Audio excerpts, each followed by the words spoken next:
एक तुनहा लड़की ने एक 10 बरस के अजनबी बच्चे को अपने घर में पनाह दे दी। इसे प्यार से अली का नाम दिया। उससे बातें करती, उसे दोस्त बना लिया। वो दोनों एक दूसरे की दुनिया में रंग भरने लगे थे। लेकिन एक दिन अली ने कुछ ऐसा कर दिया कि कुछ महीनों बाद उस लड़की के वजूद में एक नई जान ने पलना शुरू कर दिया।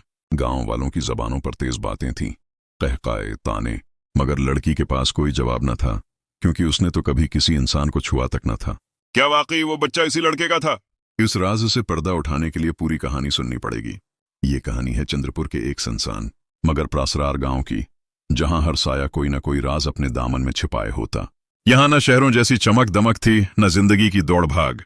पहाड़ों की गोद में बसे इस गांव को सरसब्ज दरख्तों ने अपने आगोश में ले रखा था और फितरी सुकून की गहरी चादर हर तरफ तनी हुई थी। गांव के एक सुनारे गोशे में एक पुरानी सी झोंपड़ी थी, जहां नूर रहती थी, एक सादा, खामोश और तन्हा लड़की। इसकी दुनिया सिर्फ एक चीज पर मुश्तमिल थी, उसका अंगूरों का बाग, जो उसे माँ बाप की मौत के बाद वर्षे में मिला था। वो अकेलेपन को झेलना सीख चुकी थी। न कोई दोस्त, न कोई रिश्तेदार, न दिल को बहलाने वाली खुशी। हर सुबह सूरज निकलने से पहले वो अपने नाजुक हाथों से बाग के अंगूर तोड़ती और फिर बाजार जाकर बेच आती। पूरे गांव में नूर के बारे में बस यही बात मशहूर थी, अंगूरों वाली वो चुपचाप लड़की, न किसी से बात, न किसी से हंसी, लेकिन उसके अंगूर हद से ज्यादा मीठे। एक दिन जब वो बाग में मसरूफ थी, सूरज की किरणें पेड़ों की शाखों से छनकर जमीन पर पड़ रही थीं। परंते चहचहा रहे थे और नूर अपने ख्यालों में खोई हुई थी। उसके चेहरे पर थिकन और खामोशी की एक हल्की सी झलक थी, जैसे दिल के अंदर कोई बोझ छिपा हुआ हो। तभी उसकी निगाह एक 10 साल के लड़के पर पड़ी।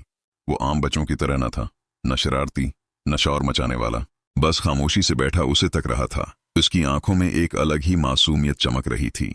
नूर चौंक उठी, एक लम्हे को डर गई, फिर हिम्मत करके पूछा, तुम्हारा नाम क्या है और तुम यहां क्या कर रहे हो? नूर ने सवाल किया, लेकिन लड़के ने कोई जवाब ना दिया, बस खामोशी से उसे तकता रहा। नूर ने फौरन एक सूखी टहनी उठाई और तेज लहजे में बोली, चले जाओ यहां से, मेरा बाग खराब मत करना। मगर वो बच्चे अपनी जगह से ना हिला। उसकी आंखों में खौफ नहीं बल्कि एक गहरी उदासी छिपी हुई थी, ऐसी उदासी जो शायद उम्र से बड़ी हो। नूर का गुस्सा लम्हा बे लम्हा पिघलने लगा। वो उसके करीब गई, मगर जैसे जैसे कदम आगे बढ़े वैसे वैसे दिल की सख्ती कम होती गई। इस दिन वो लड़का न डरा न भागा, बस उठकर एक तरफ बैठ गया। नूर ने कुछ न कहा और दोबारा अंगूर चनने में लग गई। अगले दिन जब वो बाग में वापस आई तो हैरत ने फिर से आन लिया। वो लड़का फिर वहीं था, इसी जगह, इसी खामोशी के साथ। इस बार नूर के दिल में खौफ नहीं था, सिर्फ हैरानी थी। तुम फिर आ गए? उसने पूछा। लड़के ने आहिस्ता से सर हिलाया। नूर के लबों पर एक हल्की सी मुस्कुराहट उभर आई। उसने अपने नाजुक हाथों में कुछ अंगूर लिए और आहिस्ता से जाकर उसके सामने रख दिए। लड़के ने चुपचाप अंगूर लिए और खाने लगा। वक्त गुजरने लगा। हर रोज नूर बाग में आती और वो बच्चा वहां मौजूद होता। न शौर, न शरारत, बल्कि वो वाकई मदद करता था। वो कभी पेड़ों से अंगूर तोड़कर नीचे गिराता, कभी खामोशी से इंतजार करता, कभी कभार वो नूर के सामने हाथ फैलाकर बैठ जाता, जैसे कहने लगा हो, आज का इनाम कहाँ है? नूर अब उसकी आदी हो चुकी थी।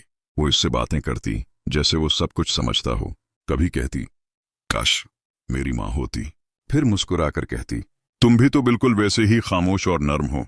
वो लड़का नूर की बातों को बगौर सुनता, आंखों से जवाब देता, कभी सिर हिलाता, कभी दिल के किसी कोने से निकली एक गहरी आह भर लेता।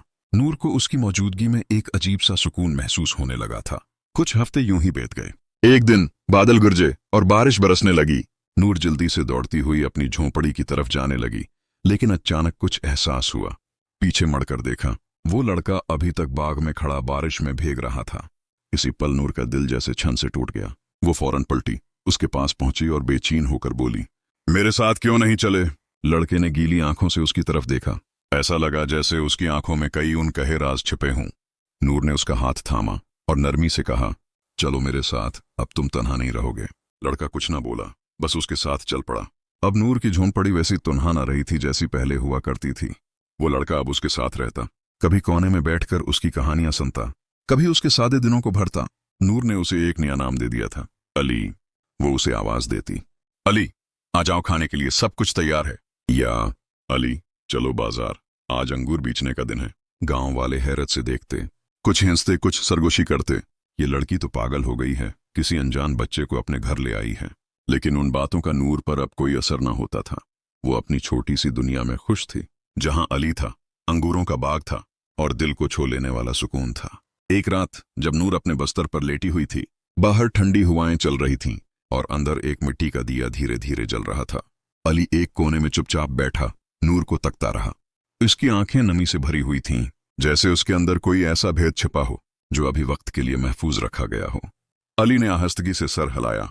नूर ने आंखें बंद कर लें, नींद में डूब गई। लेकिन उस रात कुछ ऐसा होने वाला था जो आने वाले वक्त को पलट कर रख देगा। चंद्रपुर में सर्द रतों की खनकी पूरी तरह उतर चुकी थी। सूरज की किरणें अब मध्यम हो चुकी थीं। दरख्तों से जर्द पत्ते एक एक करके जमीन पर बिखरने लगे थे। अंगूरों का मौसम भी तकरीबन खत्म हो चुका था। नूर का जिस्म पिछले कई दिनों से बेजान सा महसूस हो रहा था। चेहरे पर नकाहत थी और होंठों पर वो पुरानी मुस्कुराहट भी जैसे कहीं खो गई थी। इब्तिदा में उसे लगा ये आम सा थकन का असर है, लेकिन बुखार, कपकपी और मुसलसल कमजोरी ने उसे आखिरकार बस्तर से जोड़ दिया। अली उसके आसपास ही रहता, कभी माथे पर गीला कपड़ा रखता, कभी पानी का गिलास ले आता और कभी बाजार से फल चुपके से चरा कर ले आता, बस उसके लिए। नूर की सांसें अब धीमी पड़ गई थीं, लेकिन उसके चेहरे पर अजीब सा सुकून था। शायद इसलिए कि अब उसके पास कोई था जो जिंदगी में आया और फिर कभी गया नहीं। एक शाम जब आसमान मुकम्मल तौर पर बादलों से घरा हुआ था, नूर ने कमजोर नजरों से अली की तरफ देखा और थकी हुई आवाज में बोली, अली, अगर तुम ना होते तो शायद मैं जी ना पाती। अली ने उसका हाथ थामा, ऐसे जैसे कुछ कहना चाहता हो या फिर कोई बात दिल में छिपाकर उसकी हिफाजत करना चाहता हो। कुछ दिनों के बाद नूर की तबीयत संभलने लगी। वो आहिस्ता आहिस्ता फिर से जिंदगी की तरफ लौट आई। झोंपड़ी साफ करने लगी, बाग में जाने लगी और अली के साथ घंटों दिल से बातें करने लगी। पूरे चांद की रोशनी रात की चादर पर दूधिया चमक बिखेर रही थी। नूर ने झोंपड़ी के बाहर चटाई बिछाई, आसमान की तरफ नजरें उठाएं और अली को अपने सीने से लगाकर आहिस्ता से बोली, तुमने मेरी जिंदगी को एक नई रोशनी दी है अली, कभी मुझे छोड़कर मत जाना, वादा करो। अली ने नरमी से अपना हाथ उसके गाल पर रखा। उसकी आंखों में कुछ उनकहे लफ्ज लर्ज रहे थे, जैसे कोई भेद लबों तक आते आते रख गया हो। नूर थोड़ी देर बाद नींद की आगोश में चली गई। इस रात वो गहरी नींद में थी, जैसे किसी सपने में खो गई हो या शायद किसी ऐसी हकीकत में दाखिल हो गई हो जिसका कोई सुराग न हो।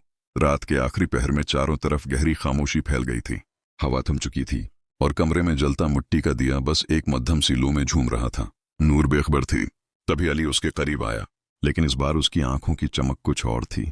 उसका वजूद कुछ अलग सा लग रहा था, जैसे वो न रहा हो। अली ने नूर के माथे पर हाथ रखा और फिर ऐसा कुछ कर गया जिसकी नूर को खबर तक न थी, न कोई अंदाजा। सुबह जब नूर की आंख खुली तो बदन में एक अजब थकन थी, जैसे किसी दूरदराज अनजाने सफर से वापस आई हो। कुछ लम्हे गुजरे, एक अजनबियत सी कैफियत थी, मगर दिल में सुकून बाकी था, क्योंकि अली अब भी उसके पास था और वो अकेली नहीं थी। महीने गुजरने लगे। वक्त एक सन्नाटे में लपटा हुआ चल रहा था, जैसे अपने अंदर कई राज दबाए बैठा हो। नूर के जिस्म में कुछ अनोखे बदलाव महसूस होने लगे। सुबह सुबह हट्टियां, कमजोरी, बेचनी, सीने में घबराहट। इब्तिदा में उसे लगा शायद फिर वही बीमारी आ गई है, मगर एक दिन वो अचानक झोंपड़ी में बेहोश हो गई। गांव के एक जाने माने हकीम को बुलाया गया। उन्होंने खामोशी से उसकी नब्ज देखी और फिर धीरे से कहा, तुम मां बनने वाली हो, 4 महीने हो चुके हैं। नूर के कानों में जैसे धमाका हुआ। हर शब्द ने अंदर गूंज पैदा कर दी। क्या कहा? उसके लब कान पे, दिल धक से रह गया। हकीम ने नरमी से कहा, हाँ बेटी, तुम मां बनने वाली हो। नूर के चेहरे का रंग उड़ गया। उसकी आवाज कपकपा गई, लेकिन मैंने कभी किसी इंसान को छुआ तक नहीं। हकीम ने एक गहरी नजर नूर पर डाली और आहिस्ता से कहा, कभी कभार किस्मत ऐसी तहरीर लिख देती है जिसे अक्ल भी समझने से इनकार कर देती है। इस दिन के बाद नूर घंटों आईने के सामने बैठती, अपने आप को देखती, बार बार हाथ पेट पर जाता, जैसे उस नई हकीकत को छोकर तस्लीम करना चाहती हो। आंखों में आंसू, दिल में छाला और जहन में सिर्फ एक सवाल गूंजता रहता, यह बच्चा आखिर किसका है? नूर ने हर मुमकिन शक किया, हर पहलू पर सोचा, मगर फिर उसकी नजर अली पर पड़ी। वही खामोश बच्चा उसके सामने बैठा, अपनी सादा बेजरर आंखों से उसे तक रहा था। लेकिन इस बार नूर की नजरों में कुछ और था। पहली बार उसकी आंखों में शक की एक तेज चमक भरी। क्या यह तुमने क्या? नूर की आवाज भर्रा गई। आंसू बेकाबू होकर बहने लगे। अली खामोशी से खड़ा रहा, कुछ न बोला, न पलकें झपकें। तब नूर चीख पड़ी, निकल जाओ अभी के अभी मेरे घर से। अली धीरे से दरवाजे की तरफ बढ़ा। एक लम्हे के लिए मड़कर नूर को देखा, फिर दरवाजा पार कर गया। वो दरवाजे के बाहर बैठा रहा, रोता रहा, हर दिन हर रात, लेकिन नूर ने दरवाजा कभी नहीं खोला। नूर अब भी बाहर जाती, अंगूर तोड़ती, बाजार में बेचती, लेकिन अंदर से वो बिल्कुल खाली हो चुकी थी। एक साया जो बस चल रहा था, गांव वालों की नजरें बदल चुकी थीं।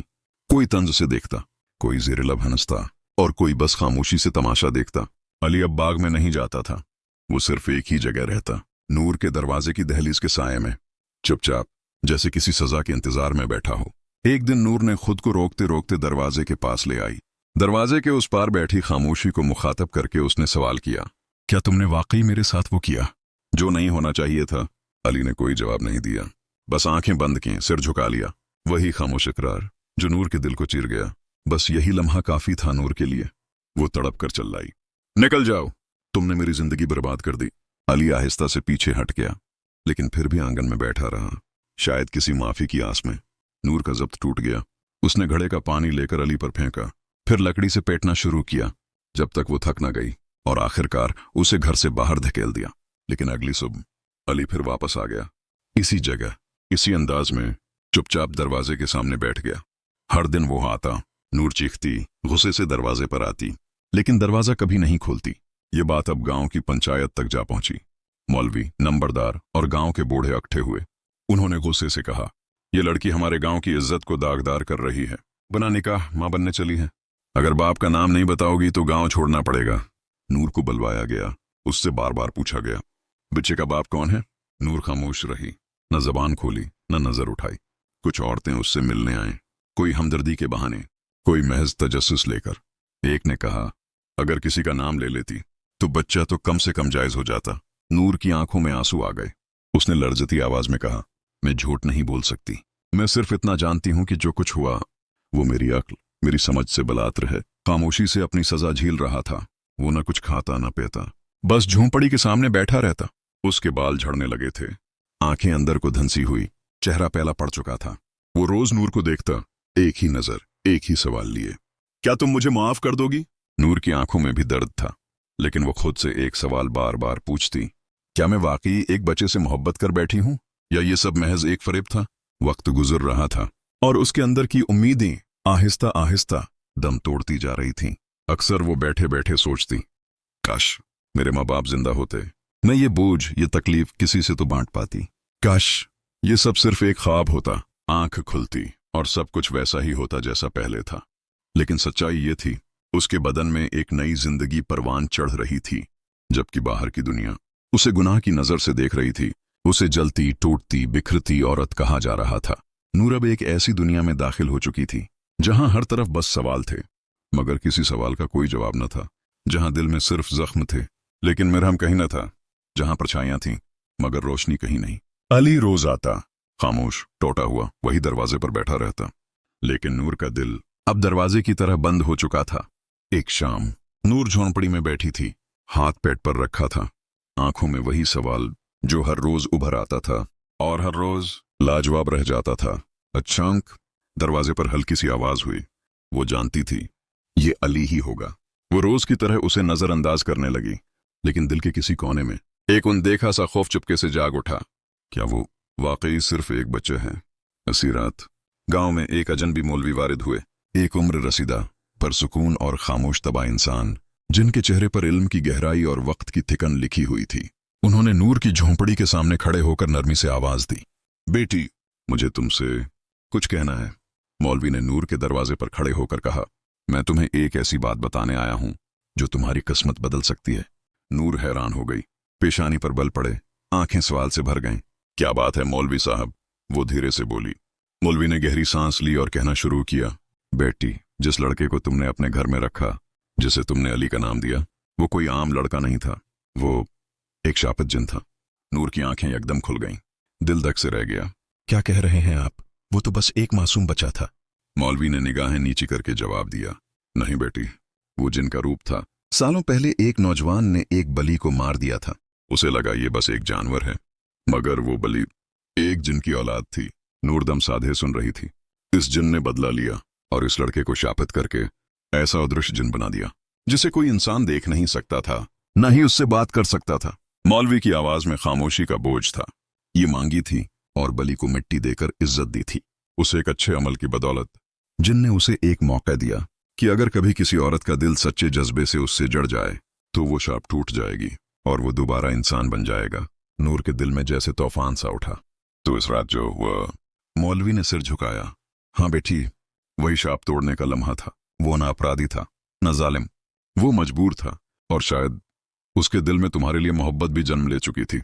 इसीलिए वो हर रोज वापस आता था, तुम्हारे दर पर, तुम्हारी बख्शिश की उम्मीद में। नूर कांप उठी। उसने फौरन दरवाजा खोला। जहां पहले एक छोटा बच्चा अली चुपचाप बैठा करता था, वहां अब एक नौजवान खड़ा था। सफेद कपड़े, सादा पाकीज़ा चेहरा, आंखों में शर्मिंदगी, लेकिन अंदर से चमकती हुई वनम्रता। नरमी से उसने कहा, नूर, मैं वही हूं जिसे तुम अली कहा करती थी। तुमने मुझे अपने घर में जगह दी, अपने दिल में बसाया। तुम्हारी पाकीज़ा सोच, तुम्हारी सच्चाई और तुम्हारे स्पर्श ने मुझे उस शाप से आजाद कर दिया है। मैं अब इंसान हूं, मकमल, आजाद और सिर्फ तुम्हारा।